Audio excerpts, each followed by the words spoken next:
Spoštovani gledalci in poslušalci serije podcastov Supermoč, lepo pozdravljeni. Danes v studiu medijske hiše Delo gostim dr. Aleksandra Šinigoja. Človeka, ki je šel skozi zelo zanimivo transformacijo, zanimivo karierno in zasebno pot in danes je pravzaprav, lahko celo rečem, profesor neke zgodbe, ki se reče neurolingvistično programiranje.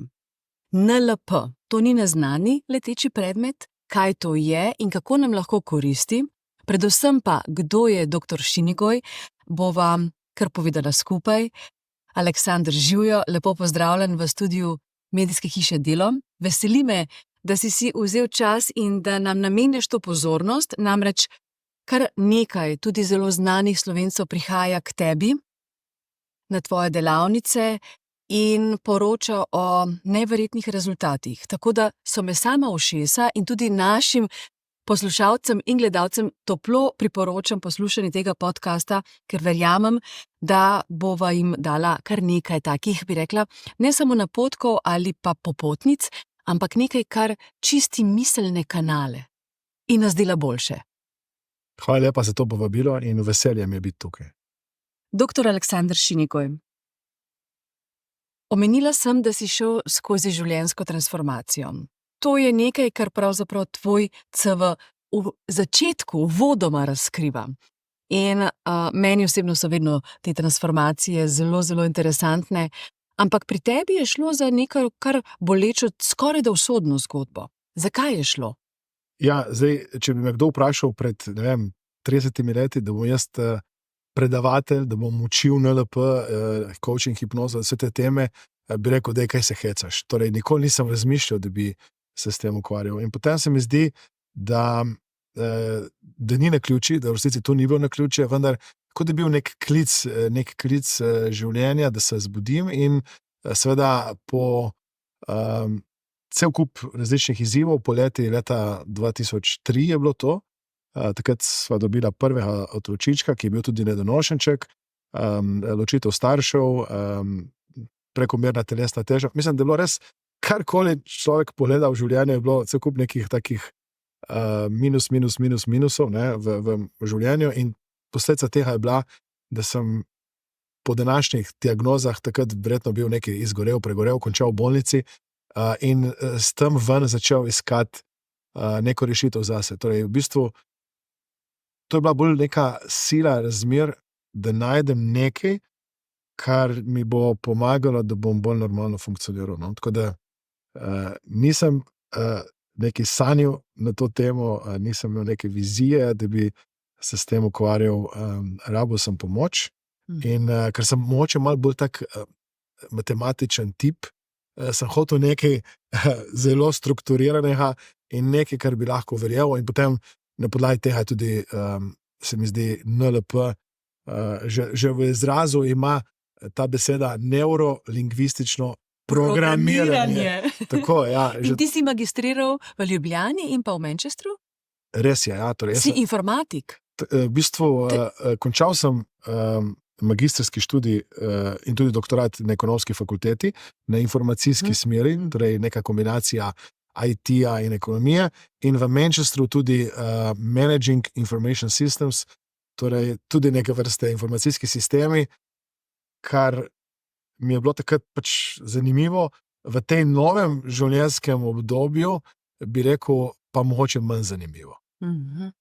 In tako ob tej prilognici, ko si ležal v bolnišnici, sicer pa si oče 4 otrok, ljubitelj potovanj, predan družinski človek z lepo izobrazbo, ko si ležal takrat nekje v bolnišnici, si se odločil, da poiščeš pomoč in da greš na povsem neko novo zgodbo. Zdaj, mislim, to je treba tako reči, se sliši tako pravlično, ma ni bilo pravlično. Ni bilo pravlično. Ne, jaz ki sem ležal, je bilo huda stiska. En kup slabih vprašanj predvsem. Torej, jaz sem razmišljal, zakaj se to meni dogaja, kaj sem jaz tazga naredil, zakaj ne gre to proč od mene, kaj si bojo drugi mislili. Torej, to je bila taka neka zelo konfuzna zgodba, ki se ni čez noč razpletla, še zdaleč ne. In na nek način jaz mislim, da je bilo to takrat neke vrste dno. In potem se mi zdi, da ko človek doseže neko dno, da potem se prepusti. In takrat sem se verjetno prepustil, sem rekel, v redu. Ok, se predam, kaj je zdaj lahko naslednji korak. In moj naslednji korak v resnici je bila knjižnica. Torej, da sem zelo veliko časa porabil v knjižnici in da sem iskal knjige in ne vem, če se ti je daj zgodilo kaj takega. Jaz recimo se spomnim, da sem prišel v knjižnico, vzel knjigo s police, odprl nekje. In je bila prava. Točno to, kar sem rabil zvedeti, je tam pisal. Vesolje ve. Večkrat se je to zgodilo. No, in se mi zdi, da vsaka knjiga ima neko energijo in da avtor pusti tisto knjigo, ki da od rok, ko enkrat reče, zdaj pa je pripravljena, da gre ven. In se mi zdi, da nek način zdravi ta energija ali pa da neko moč spodbudo. Se strinjam. Tudi sama pogosto zahajam v knjižnice, se mi zdi en res tak dušni hram in točno občutim, kar si pravkar povedal, ko odpreš na pravi strani. To je nekaj neverjetnega. Ampak si doumel, zakaj skozi pravzaprav potem preučevanje, razmišljanja in potem pravzaprav do resnega študija neurolingvističnega programiranja, ali si dognal, zakaj se nam v nekem trenutku dogajajo same slabe stvari, kot nekakšna spirala negativizma. In če imamo srečo, se potem ta plošča obrne in gre vse na dobro in na bolje. Smo mi kreatorji tega ali je življenje taka uganka, da nas meče iz enega konca na drug? To je tako zelo obširno, tako mogoče malo filozofsko vprašanje. Jaz verjamem, da mi ustvarjamo našo realnost z mislimi. To pomeni, da verjamem, da sem takrat imel obdobje zelo negativnih misli. Niso samo misli, je potem kvaliteta spanja, hrane, okolice. Torej vse to vpliva na to, kako se mi počutimo in kako se mi počutimo, potem tudi posledično privlačimo neke dogodke v naše življenje. Zdaj, mi ne moremo vplivati na to, kaj drugi počnejo. Lahko vplivamo po to, kako se odzovemo na to. To pomeni, da tudi po vsem študiju NLP-ja ni idealno življenje. Torej, še zmeraj pada dež, kdaj je, tako metaforično. Vendar prepoznati neko priložnost v dežju ni vedno enostavno, je pa potrebno. Torej, to vprašanje, zakaj se mi je to takrat zgodilo, je vprašanje, ki nima odgovora. In včasih tudi, ko gledamo svet okrog nas, vidimo dogodke, ki niso najbolj prijetni. Vidimo ljudi, ki trpijo. Vidimo en kup nepravičnosti, pa krivičnosti. In ne moramo zdaj iskati vzroka, zakaj, lahko pa iščemo vedno, kaj lahko mi za to naredimo.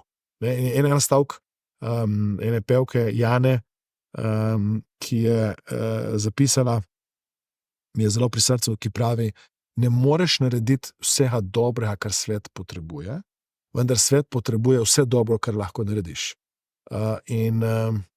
Se mi zdi, da če bi zdaj izbral iz vseh teh stvari, ki sem se naučil, en tako strnjeno idejo, kaj je meni pomagalo. Meni je v resnici najbolj pomagalo to, da sem pomagal drugim. Ker v tistem trenutku, ko imam različne ljudi, ki pridejo k meni po pomoč, nimam časa razmišljati nekih butastih misli, nimam časa se smiliti sam sebi in na koncu lahko naredim nekaj dobrega za nekoga, ker včasih to je res, mi imamo res ogromno ljudi, ki pridejo in nam dajo kakšne pohvale. Jaz trdim, da jaz sem DJ, torej jaz vrtim glasbo, in oni se sami spremenijo. Oni že pridejo z neko željo, jaz moram nehati kaditi, jaz moram odpraviti ta strah, rada bi recimo to spremenil. In torej vsaka sprememba je odvisna od človeka. Ko je človek pripravljen, pride učitelj. Ko je učenec pripravljen, potem pride tehnika, s katero se ta transformacija zgodi. Ampak, doktor Aleksander Šinigoj, moraš biti presneto dober DJ in presneto dobro glasbo mora vrteti.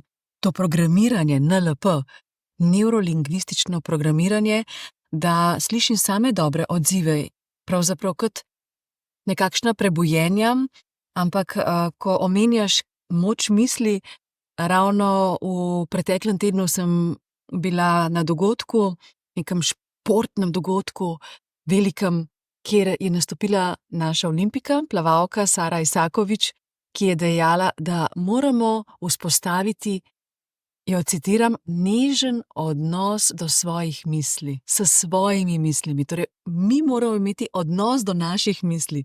Lepa misel, ne? Res je. Pa mogoče za vse naše, ne goste, ampak poslušalce in pa gledalce, pojasniva pravzaprav to metodo NLP. Ja, torej, moj mentor, Ja? dr. Richard Bender, pred njemu sem postal leta 2008 asistent, torej sem potem vsa leta hodil k njemu, se izpopolnjeval, pomagal tudi in predaval včasih na njegovih delavnicah po svetu. In John Grinder sta ustanovila takrat, ali pa ustvarila to metodo, ki ste ji rekla NLP, neurolingvistično programiranje. Metoda je tako nastala, da sta šla modelirati na začetku tri odlične terapeute. Torej, dobila sta hipnotizerja, Miltona Eriksona, in sta šla k njemu, sta ga posnela na trak takrat še in sta pogledala, kaj on počne, da zna konsistentno pomagati klientom. Potem sta zbrala eno družinsko terapevtko, Virginijo Satir, in sta šla pogledati, kaj ona počne, da uspešno pomaga. In Fritz Perls je bil tretji model na samem začetku. In potem sta to razširila naprej. In ona dva sta gledala, kaj je tisto, kar konsistentno prinaša rezultat. In sta takrat napisala neko skupino tehnik, sta rekla, evo, ta tehnika služi za strahove, ta tehnika služi za motivacijo, ta tehnika služi za odvisnosti od hrane in tako naprej. In nista iskala neke znanstvene potrditve, iskala sta predvsem nekaj, kar preverjeno, ponovljivo deluje. In na začetku je NLP tako zaslovel, da sta ogromno ljudem, ki so bili hospitalizirani zaradi različnih mentalnih izzivov, pomagala, da so prišli ven iz bolnice in normalno zaživeli. Zdaj govorim normalno v narekovajih. To pomeni, nekdo je še zmeraj rabil sam sabo nekaj početi, vendar je lahko funkcioniral v normalnem svetu in velikokrat tudi brez nobenih dodatnih zdravil ali pa česarkoli. In NLP je dejansko tako zaslovel.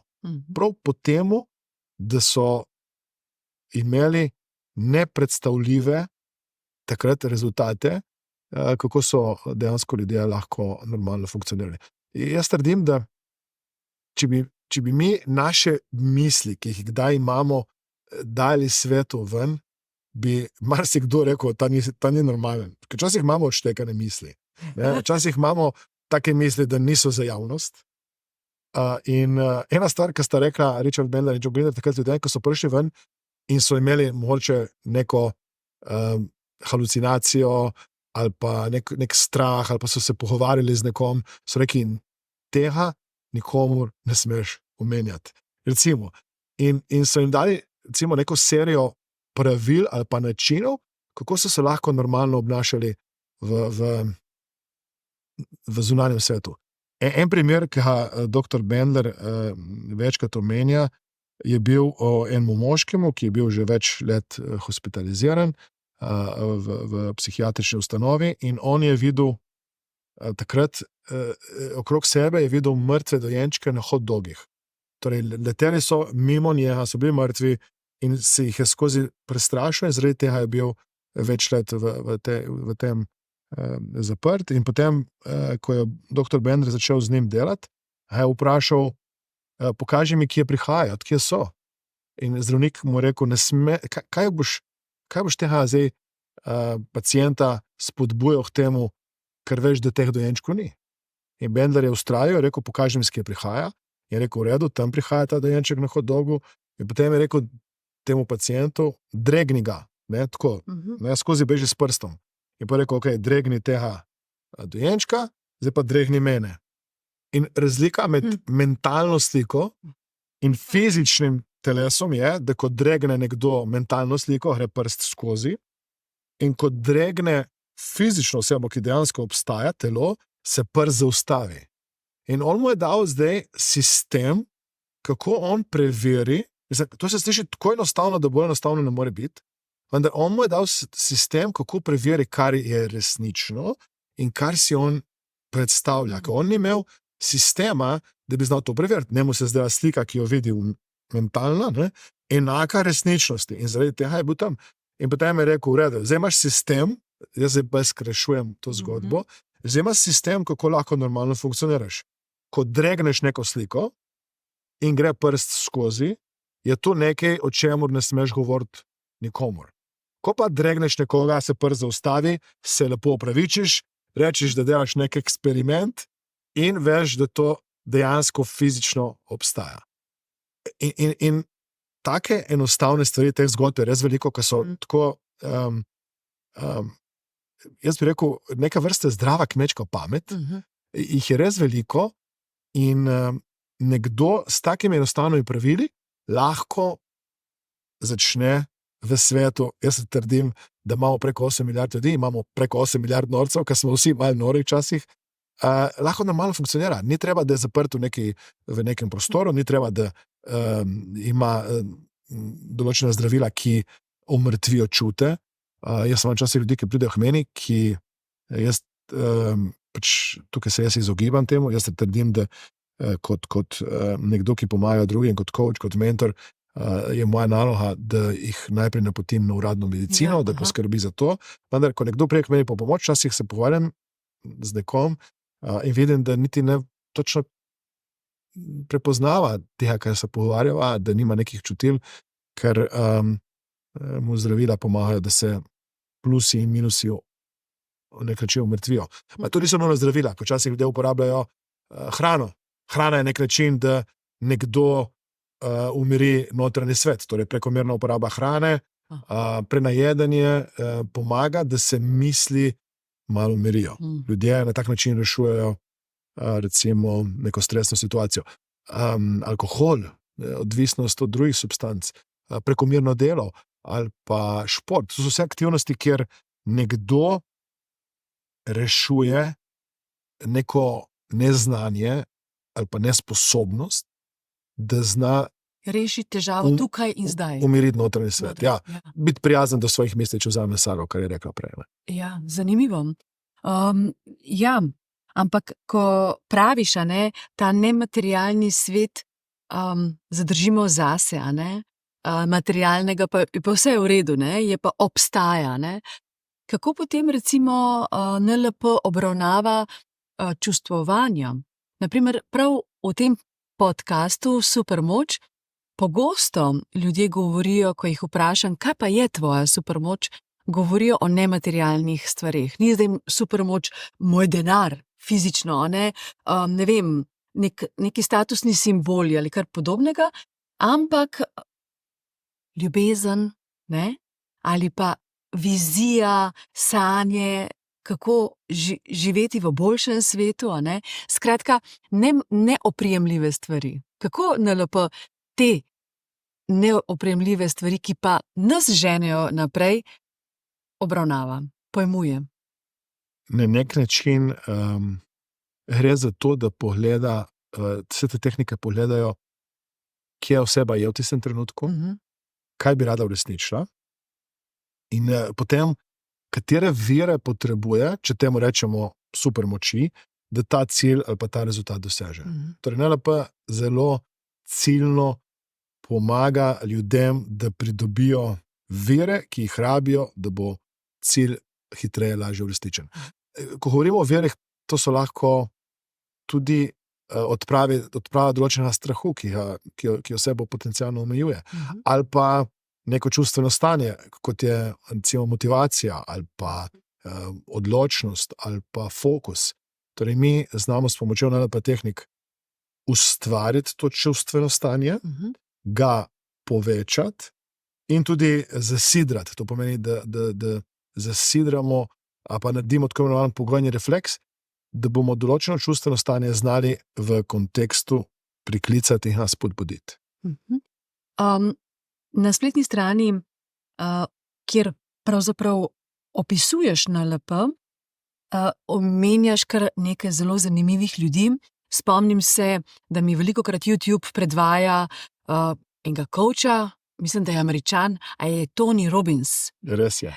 Tony, tak markantna oseba, ki pravzaprav, če si ga dam, recimo med tekom ali pohekovanjem v ušesa, se mi zdi včasih, da me kar nadira, kako moram biti motivirana, powerful in tako naprej. Ti si ga dodobra spoznal. Res je. Jaz sem začel na nek način pri njemu. Ne, on je bil med prvimi mojimi mentori, coachi. Wow. Takrat sem potem tudi postal njihov prostovoljc. To je povedal, da sem se pač javil, so rekli, da iščejo pomoč, nekoga, ki bi prišel brezplačno pomagati, in sem prišel, mislim, tako se čudno sliši, končal sem 2 magisterija, doktorat, in potem sem prišel tja in sem nosil vodo. In meni ni bilo nič slabo to delati, ker sem se učil. Jaz sem prišel tja in sem rekel, tukaj imam nekoga, ki je najboljši na svetu, vsaj jaz sem tako takrat ocenjeval, in bi se rad učil od njega, ker so bile te delavnice finančno kar zahtevne. Sem v tistem trenutku izbral to pot, da sem pač delavnico najprej obiskal kot udeleženec, in potem sem se javil, da pridem pomagati, in on me je potem tudi na eni delavnici, ko sem tudi nosil vodo, mislim, on ima tak sistem, da je treba pri njemu biti. Zdaj govorimo o starih časih, ki zdaj je več ali manj virtualno, v starih časih je bilo to pa živo, in smo potem mi bili zjutraj zgodaj tam in včasih do 2-3 zjutraj. In je celo imel ena majčka, ki je pisalo Late Night with Tony Robbins, ki je bilo tako pozno po noči. In doskrat so ljudje dehidrirali, jaz sem nosil tisto vodo in se spomnim še zdaj, Tony je rekel, nauči se NLP-ja, in sem rekel, da se bom naučil NLP-ja, in tudi na podlagi tega predloga sem potem ugotovil, kaj on počne v ozadju, ker tudi on je začel z NLP-jem, in kako zna te tehnike uporabljati, ker potem zdaj drugače gledam, ko ga opazujem, mi je jasno, kdaj kaj počne, s kakšnim namenom to počne. In je pa za nekatere ljudi, priznam, in za mojo ženo, in za moje otroke, še posebej, ker ga jaz še vedno ga poslušam, in gre malo na živce. Je malo poseben, torej ni vsakemu všeč, in ta njegova energičnost ali pa odločnost mogoče odganja marsikoga, in zato tudi imamo v tem svetu, na tem planetu toliko različnih poti, kako lahko nekdo naredi spremembo. Ni to edina. Kaj pa je tisto pri tebi osebno, ki te spodbudi, ki nate deluje kot vzletna odskočna deska? Recimo morda kakšna dobra misel od Tonyja Robbinsona ali kaj podobnega? Ja, mislim, jaz imam, ko govorijo o teh supermočeh, jaz imam eno tako, ne vem, ali to v meni že odvedno, vedno bolj spoznavam trmo, ki je obsedenost z rezultati. In potem, ko vidim, da ima nekdo kakšno težavo, torej recimo, da imamo nekoga, ki prije k nam, ima težavo, me to skozi malo pritiska, da nekaj moram narediti za to osebo, ali nekaj naučiti se, ali neko idejo dati, ali pa neko tehniko, in to je včasih plus in minus. Minus je takrat, ko vidim jaz pred mano nekoga, ki ima strašen potencial, vendar nič ne naredi s tem potencialom. In to včasih povzroča kakšno neprespano noč. Ker razmišljam, kako je to možno, se sprašujem tako vprašanje, tukaj ta oseba ima tak potencial, in potem se nekje skrije, umakne kot neka miška in noče tega izživeti. Ne vem zakaj, ker doma nima podpore, ker misli, da je prestara, premlada, ne vem, karkoli že pač je. Iščeš način, kako bi jo spodbudil? Tako, v bistvu, ja, jaz sem tako dosti ciljno orientiran in mogoče hočem to preslikati na vse. Po drugi strani, kar me pomiri, pa to, da rečem, moje življenje, moja pot, ta oseba mora izbrati svojo pot in svoj način. In mogoče to, da sem jaz tako motiviran, in zdaj sem se naučil malo to zmanjšati, ne nujno koristi. Tudi, če recimo mi odpremo bubo, da bi hoteli pobrati metulja prezgodaj ven, da mu ne dovolimo, da zrastejo lepo krila, vse, ne bo nič. Torej, mi moramo pustiti, da se oseba v miru razvije krila, svojo moč in poleti, brez tega, da gremo tja z neko silo in jo hoteti spremeniti, pa spodbuditi. Ja, zanima me, kaj pa je tebi osebno ta metoda dala? Ali zaradi te metode bolj mirno živiš, dosegaš večje in hitrejše rezultate, uspehe? Vidim, da imaš tudi prsten, verjetno ga tudi naši poslušalci in gledalci že prepoznajo. To je prsten, ki meri kakovost in dolžino spanja. Bo držalo? Res je, ja. Kaj je ta program oziroma ta metoda tebi osebno povzročila, neke novitete v tvojem življenju? Tukaj zdaj, težko je vse meriti, kaj vse sem pridobil. Jaz trdim, da je to novo rojstvo, novo življenje. Zdaj, če bi gledal življenje pred tem in življenje po tem, to zdaj spet ni čez noč, bi lahko rekel, da znam bolj mirno opazovati okolico, gledati na drugačnost drugače, sprejemati druge ljudi in razmišljanje in zaupati, da se bo vse na koncu lepo izteklo. Torej, zdaj, če bi rekel, če gledam konkretne stvari, spanje je zagotovo ena stvar, ki se je bistveno izboljšala. Še zmeraj ni 100% po meritvah, pa je dosti boljš. Recimo, nek odnos do hrane je tudi dosti boljš. In še zmeraj ni tako idealen, kot bi si želel. Recimo, gibanja tudi na splošno, časa z neko meditacijo ali pa, jaz temu rečem, samo hipnozo. Torej, kar nekaj toliko lepih stvari in zagotovo to, da jaz potem imam več energije, to, da jaz imam več nekega fokusa, je nedvomno to pozitivno na vseh področjih življenja. Torej, rastem jaz kot podjetnik, podjetje, ker jaz trdim, da poslovna rast podjetja je vedno povezana z osebno rastjo podjetnika. Torej, ko podjetnik raste osebno, tudi podjetje raste. In zdaj, če govoriva o neki osebni rasti, se mi zdi, da mogoče gre nekoliko bolj v smer duhovnosti, da je to neka taka smer, ki jo opazujem vsaj v zadnjem času. In se spomnim še zdaj, ko sem bil, mislim, da je bila prva delavnica, ko sem bil prostovoljec pri Tony Robbinsu. In takrat je bil en italijanski NLP trener, ki sem ga tam srečal, spoznal, in on mi je samo vprašal, kako je to tehnika, ki uči Tony, pa to, pa ono, pa sva govorila. In on je tako mi pokazal, tako da bo vse raslo, ko bom to implementiral, da bo vse raslo. In jaz mu nisem verjel, kaj bo raslo, sem mogoče tak bolj matematičen tip, in tak občutek je pa to, da doskrat rečem ljudem, ki vidijo lahko neke rezultate, to ni čez noč. To je dejansko proces. Ena noč, ki je dolgo trajala. In ni bilo tako, da bi rekel, ker včasih, recimo, dam primer, ena stvar, ki sem imel jaz na začetku kot strah, je bil strah pred višino in strah pred kačami. Torej, jaz sem šel na sprehod, če je tam bilo nekaj v Romovju, sem se obrnil in sem šel nazaj. A si pogruntal, odkot ta strah? Ne, ker tudi NLP ne uči, da iščeš vzrok, temveč sam spremeniš odnos. Torej, se ne ukvarjamo z raziskovanjem vzroka, temveč samo odpravimo pač situacijo. In ko sem odpravil takrat strah pred kačami, sem spomnil, da sem peljal takrat otroke v eno ZO trgovino in sem rekel prodajalki, če mi da kačica, to je ena mala kačica v roke, da tako pokažem, in sem rekel, otroci, kako me ni strah. Ker sem hotel demonstrirati.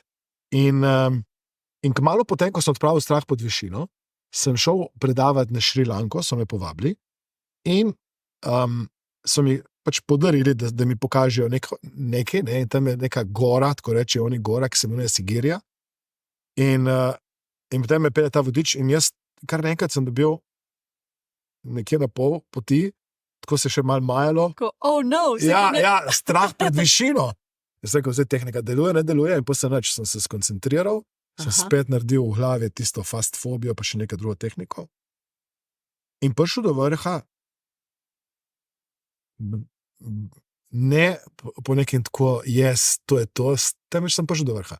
In trdim, ne, da ni idealno tudi pol življenje, da se kvaliteta življenja pa izboljša, torej, da si lahko neke stvari upam, ki si jih prej nisem upal.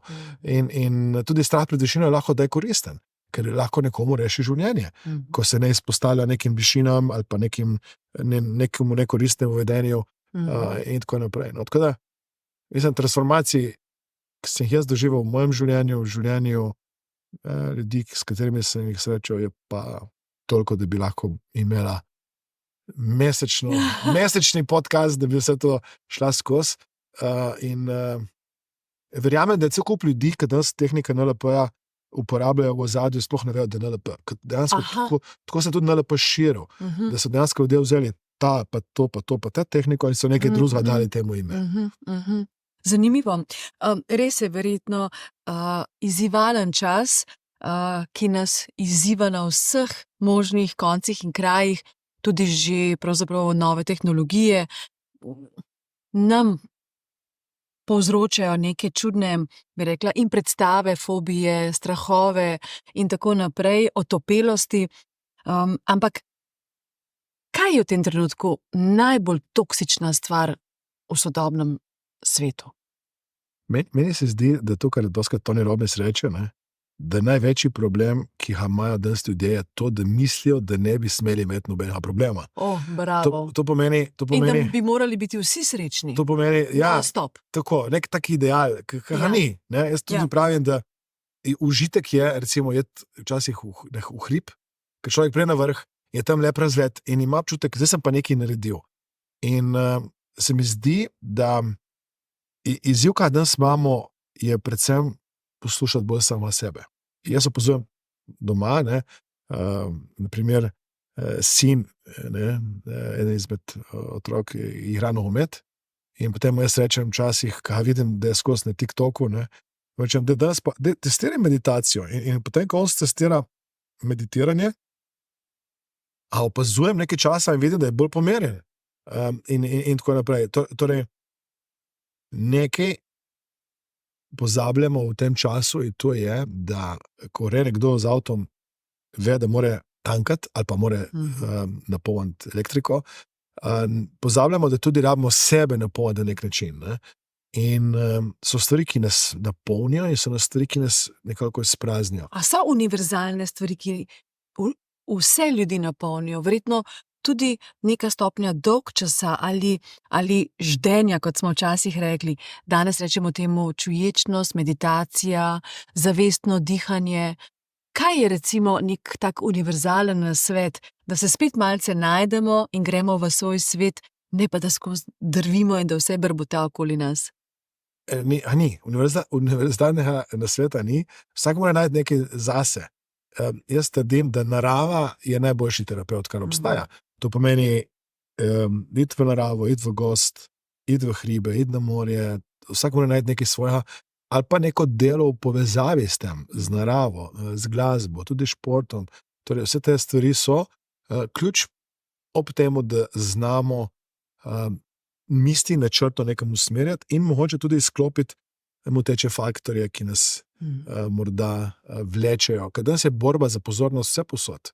Torej, socialna omrežja so tako narejena, socialna omrežja uporabljajo že dalj časa umetno inteligenco in tako servirajo vsebine, da nekdo ostaja čim več časa tam. Torej, tekma je za pozornost gledalca, poslušalca in mi pa moramo poskrbeti, da je naša pozornost nad tistim, kar je naš cilj, naše poslanstvo, kar nas krepi, kar nam daje moč, ne? In seveda, da izkoristimo ta omejen čas, ki ga imamo na tem planetu, v tem telesu, v tem času. Aleksander, boš povedal, kakšno delavnico pripravljaš tudi za naše gledalce in poslušalce, namreč midva bova podarila brezplačno delavnico. Vse informacije bo vsakdo, ki naj posluša, tudi lahko prebral na spletni strani, bo povezava na članku, tako da vsa prava vodila bo prav gotovo dobil, ampak kaj dejansko se doživi na tvoji delavnici? Res je, pripravljam brezplačno delavnico, Na delavnici bodo udeleženci dobili konkretne praktične tehnike NLP-ja, si lahko postavili cilje in začeli drugače razmišljati. Jaz trdim, da ko nekdo drugače razmišlja, začne se drugače počutiti in potem, ko se drugače počuti, ima tudi drugačno vedenje. Drugo vedenje na koncu prinaša drugačen rezultat. Jaz pravim temu, da doskrat ljudje dobijo občutek, kot da so se vrnili domov. Da so spet tam, iz kjer prihajajo. Včasih je tako, mi se rodimo na ta planet in smo kot dojenčki taki igrivi, nasmejani in potem gremo skozi nek tak sistem odraščanja. Če pogledamo šola, kako je narejena, je tako narejena da vzgaja en način delovanja, razmišljanja. To pomeni, če nekdo, recimo kot otrok, si želi veliko gibanja, ni to pravi prostor. Potem mi doskrat rečemo, ne smeš tega, ne smeš unga, ne smeš tega, pa pazi to, pa pazi uno. In kar naenkrat oseba iz tiste radoživosti, igrivosti, potencijala in vsega mogočnega, tako ena miška. In potem se mi zdi, po nekem času pride nek klic, tako kot prišel meni takrat. To, da sem jaz prišel v bolnico, jaz sam pravim, da je bil malo bolj glasen klic, ker prej se nisem odzval klicu. Verjetno so bili klici že prej, ki jih nisem slišal. Sam potem je prišel pa tako glasen klic, sem rekel, ok, kaj lahko naredim zdaj?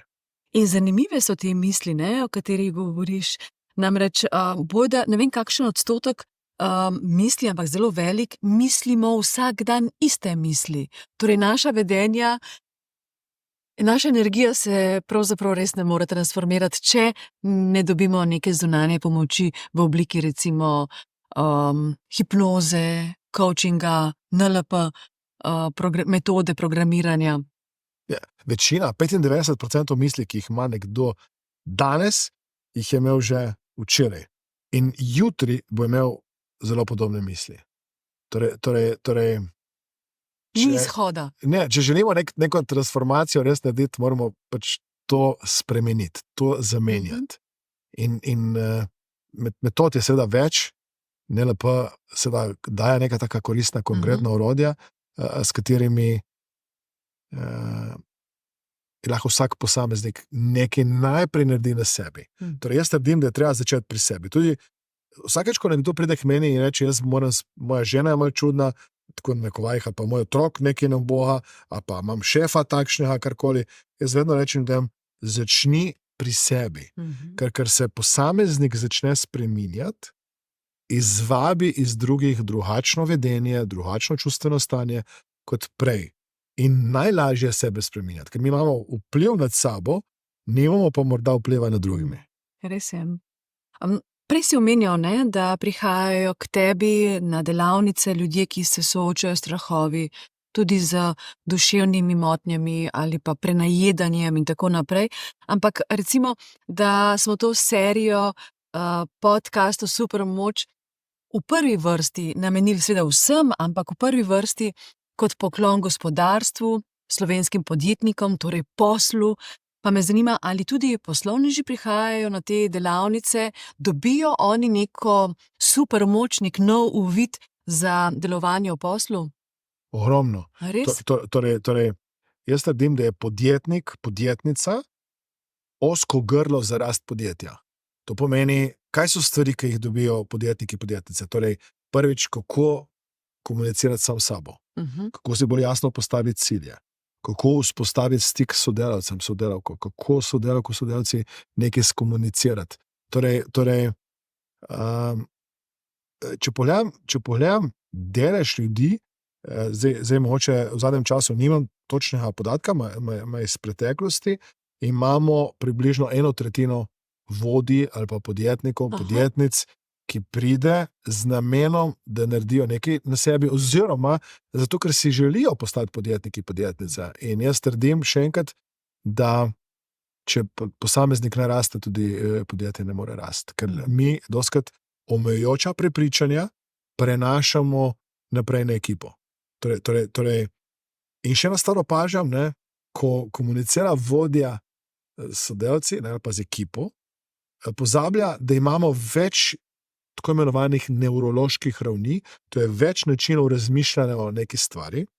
In, naprimer, nekdo reče, naš produkt je predrag, ne morem prodati. Tako reče, recimo, nek sodelavec ali pa zaposlen vodje. In vodja reče, ja, naš produkt je super, pa tako, in ga začne prepričevati na istem nivoju. Aha. Namesto da bi šel pogledati višje, ne na nivo vedenja, ne na nivo strategije, niti ne na nivo prepričanja, temveč da bi šel morda na nivo vrednote. In bi ga vprašal, naprimer, kaj ti je pomembno tebi, ko si tukaj? Ali pa, kaj misliš, da je dobrega v temu, kar mi prodajamo? Da bi dejansko to, kar je vrednota sodelavca, povezal z vrednoto podjetja. Ker vsak ima določen vrednostni sistem. Mi rečemo temu v NLP terminologiji hierarhijo vrednot, torej zaporedje vrednot, in ljudje se vedno ravnamo po temu, da najprej pokljukamo tisto prvo vrednoto. In ko govorimo o vrednotah, ne govorimo o teoretičnih vrednotah, ker teoretično ljudje vedno rečejo, kaj je tebi najbolj pomembno, in ljudje bo rekli, ja, meni je zdravje, se veš, zdravje je najbolj važna vrednota. Ali pa družina je najbolj važna vrednota. In potem na koncu, ko ljudi vprašaš, koliko časa porabijo za eno, koliko časa porabijo za drugo, koliko časa porabijo za tretjo. Je pa detveli, vmes. Ja, so to teoretične vrednote.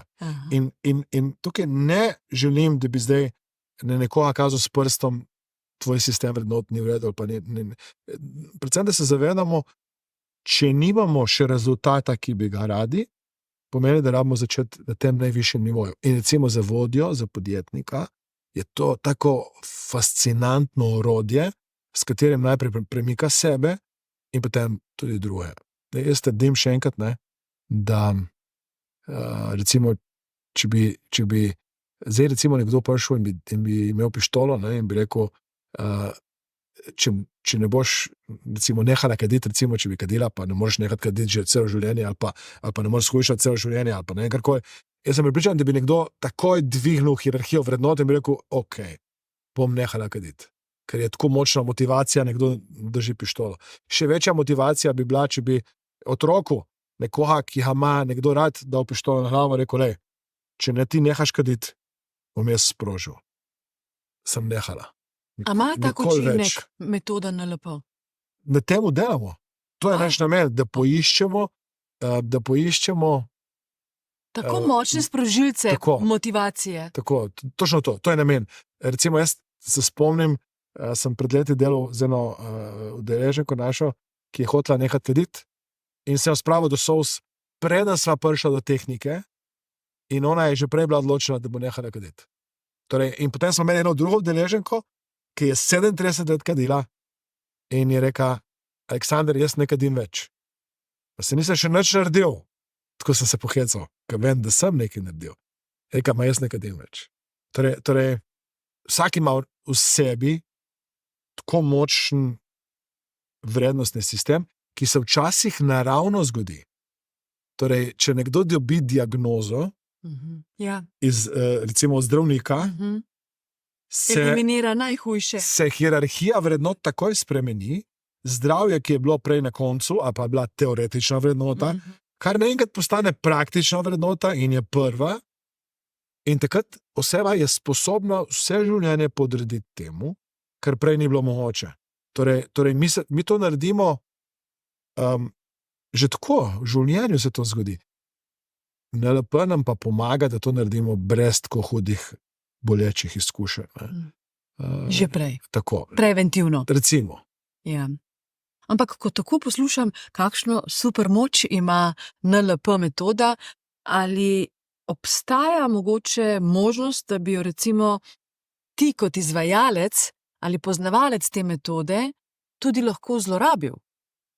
Da bi je prostor tudi za zlorabe? Ja. Mislim, NLP je komunikacijsko orodje.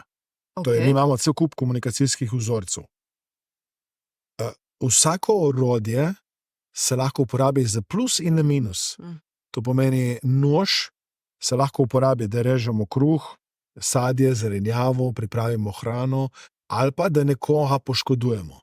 Ne? In jezik, komunikacija se uporabi za plus in za minus. Torej, absolutno se vsaka orodja lahko uporabijo v plus in v minus. Torej ni NLP kot orodje nič kaj takega.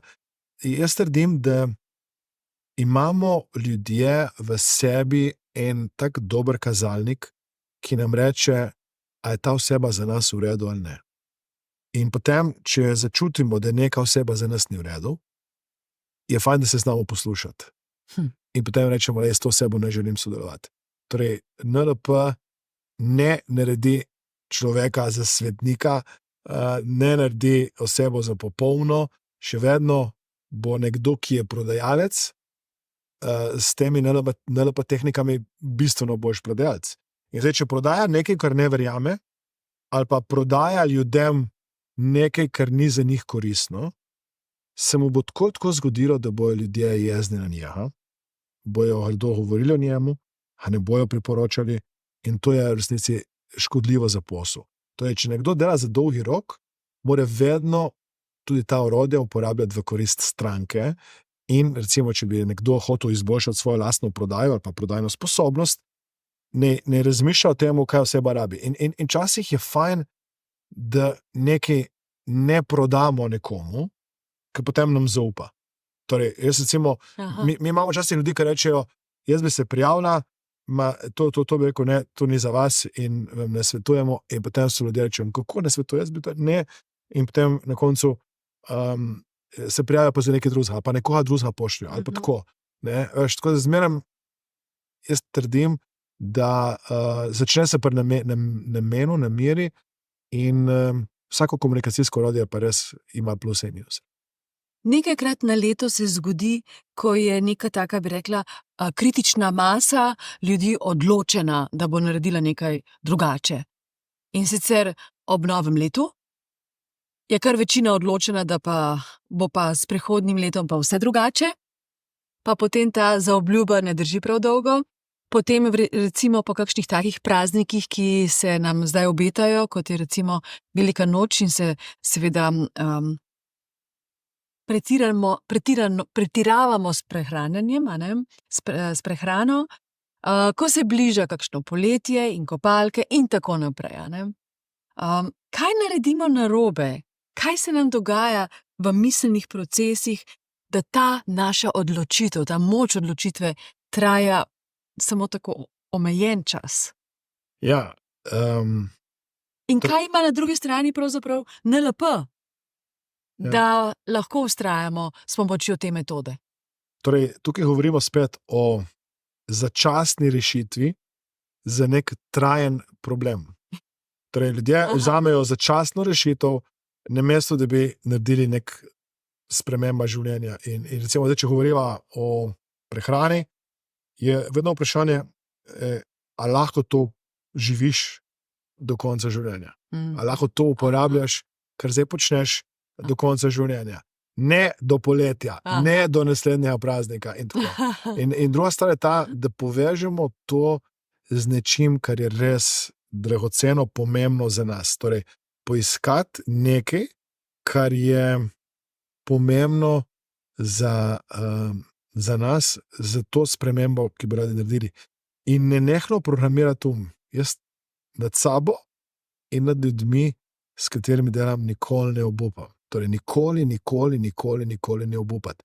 To pomeni, če nekdo, recimo, bi rad, če zdaj govoriva, prišel do svoje idealne teže in je že 1000krat poskusil, ne se drži tega, kar je že Edison povedal, da je 1000krat najdu nekaj, kar ne deluje.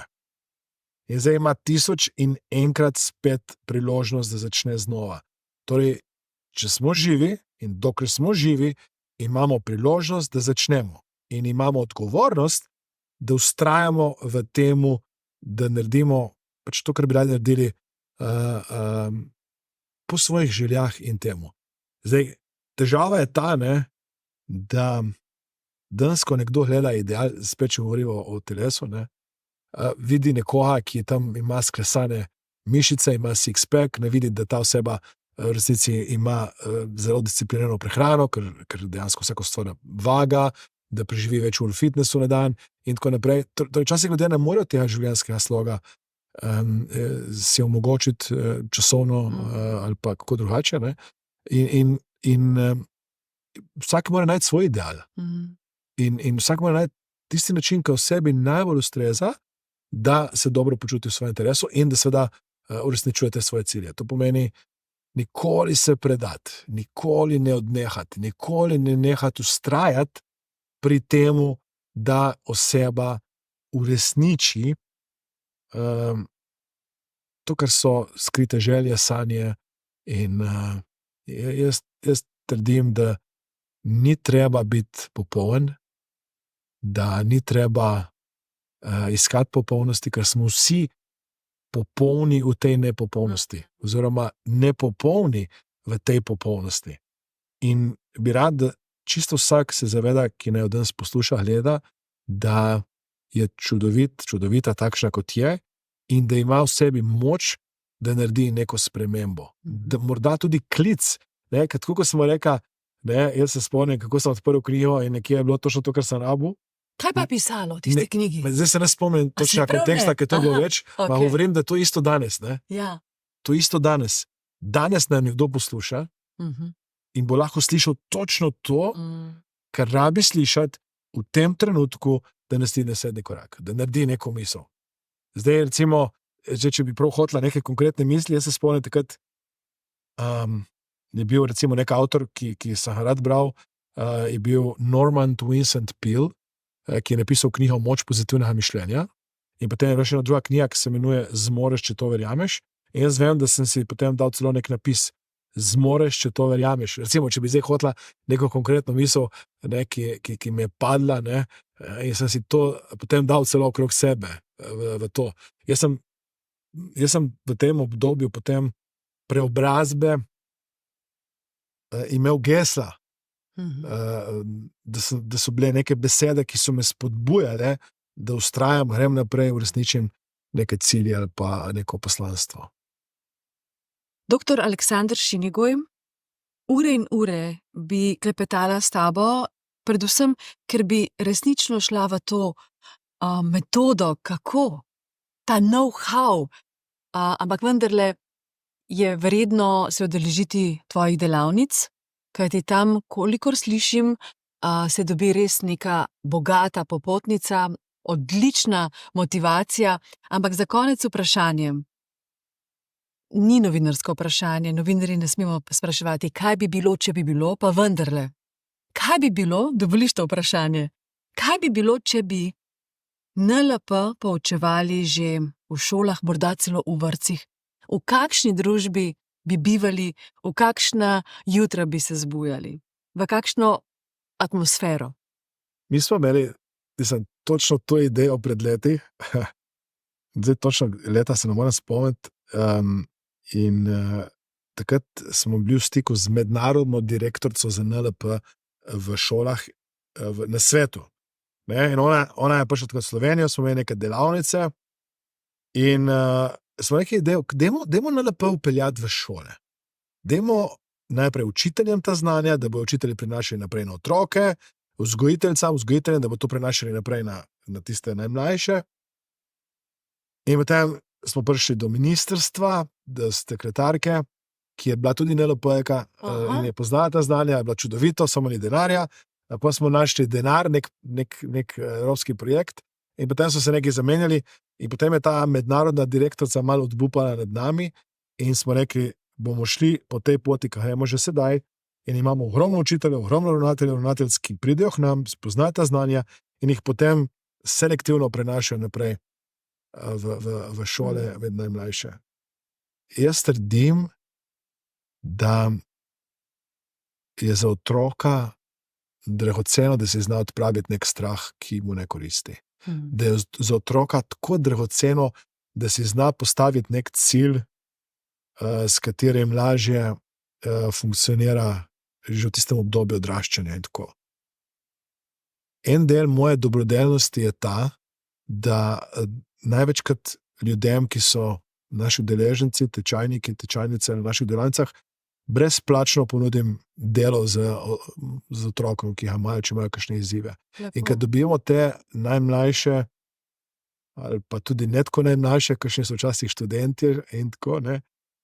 In ko vidim, kako razmišljajo, je vedno moje vprašanje, kako bi bilo tej osebi lažje, če bi ta znanja dobila pred 5 leti, 10 leti, že prej, da bi znala, recimo, meni smo eno punco, ki je imela motnje prehranjevanja, ko je ona pokazala roko, meni se zdelo to ekstra suho in je bilo to debelo. Meni se zdi, da so to tako enostavne tehnike, tako... Kaj povedati taki osebi? Mislim, da se znebi te podobe, napačne predstave. V bistvu, zdaj to malo smo ponastavili, ni glih samo en stavek, no. Ja, sigurno, da ne. Samo hočem reči, zagotovo to, da se ima rada in da ima rada svoje telo. Absolutno, mislim. Ampak do tega je treba priti skozi proces. Koliko časa trajajo te delavnice? Ali ta tečaj? Ja, zdaj, če govorimo o tej brezplačni delavnici, ki je zdaj na voljo, bo potekala 7 večerov. In vsaki večer bo ena taka porcija znanja, ki jo lahko nekdo zelo hitro prebavi in mogoče lahko dava tudi povezavo. Prosim. Ja, to je na tej povezavi, ki je prav za naše, oziroma vaše gledalce ali poslušalce. Skupne, ja, torej mastermatakademija.com, poševnica, delo, NLP. To je ena beseda, delo NLP, tam se lahko prijavijo in udeležijo te brezplačne delavnice in bodo dobili vsak dan toliko znanja, da lahko nekaj konkretnega naredijo. Jaz si želim, da ljudje začnejo z malimi koraki, da začnejo takoj nekaj začutiti, wow, to funkcionira, evo, zdaj imam nek jasen cilj in tako dalje. Če bi zdaj povzel to, kar je bilo mogoče tvoje vprašanje, ne, bi rekel vsakemu, ki ima danes izziv, ne se vpraša, kaj si želiš, in potem ne si res da močno srčno željo, da to doseže. Če zdaj recimo govoriva nekomu, ki ima težave s prehranjevanjem, nekdo, ki ima izziv s strahovi, nespečnostjo, vedno, ko je učenec pripravljen, pride učitelj, in učenec mora dati namero, učenec mora izraziti neko željo za spremembo, ki potem se lahko sprememba tudi zgodi. Ne? Če ne da pa namere, če ni tiste želje, jaz bi se rad spremenil. Jaz vem, da dostikrat imam izzive, ko mi pridejo starši z otrokom, ki je že starejši kot 20, in vidim, da je cilj starša, ne pa otroka. In takrat imam največ dela, da prebudim v tem otroku, ne, pa že odrasli v sebi pravzaprav, neko željo po spremembi. Recimo, mi smo imeli, mogoče samo to, kar sem zdaj res dragoceno, da delim, mi smo imeli na delavnici, poklicala nas je ena gospa, katere mož je alkoholik, že kar nekaj let odvisen od alkohola. Takrat se je pohvalil, da spije več kot 1 deci šnopsa na dan. In jaz se spomnim, on je prišel v skupino, ko sem jaz imel skupino, pred skupino se je tudi predstavil. Predtem je spil eno viski kolo, nisem niti vedel, da je spil. In ko je skupina spoznala, so mu dali toliko ljubezni. Jaz se spomnim v tisti skupini, ne vem koliko je bilo, 40-50 udeležencev, in ena udeleženka dvigne roko, reče, in vzame mikrofon, reče, moj oče je umrl, je bil alkoholik, jaz bi si želela, da bi bil živ, nehajte piti. In tako, vsi so ga spodbudili na tak način, z neko ljubeznijo. In na koncu je rekel, da ni še dobil toliko ljubezni na enem mestu. In jaz trdim, da če hočemo nekomu pomagati, da se spremeni, moramo začeti najprej s tem sprejemanjem. Da ne kritiziramo, ne obsojamo, ne rečemo, ti si slab, jaz sem dober, jaz sem popoln, ti nisi. Da vse te neke filtre obsojanja damo stran in rečemo, tukaj je eno živo bitje, ki si zasluži vso ljubezen tega sveta, kako lahko tej osebi pomagamo, da naredi neko spremembo. Prav začne se pa s tem sprejemanjem in ljubeznijo, ki ni odvisna od spremembe. In v takem stanju se oseba prej spremeni, kot če bi bila prisiljena. Ker doskrat mi, ko kritiziramo nekoga, nehaj piti, ali pa ne vem, karkoli že mu govorimo, ne, mu na nek način govorimo, takšen kot si, nisi dovolj dober zame. In oseba, ki se čuti, da ni dovolj dobra in ima izzive s samopodobo, še posebej, ker je lahko že tolikokrat hotela nehati nekaj delati, se težje spremeni kot oseba, ki čuti, jaz sem pa vredna ljubezni, ta oseba ima tako rada in nočem razočarati. Nehala bom piti. In to je moja neka spodbuda za vse, ki nas danes gledajo, poslušajo. Vredni ste ljubezni, vredni ste vsega izobilja, vredni ste vsega, kar si želite. Začnite se ceniti in začnite z majhnimi, drobnimi koraki. Ker včasih nekdo reče, čez noč mi je uspelo, in to sem že prej rekel, včasih je noč malo dolga.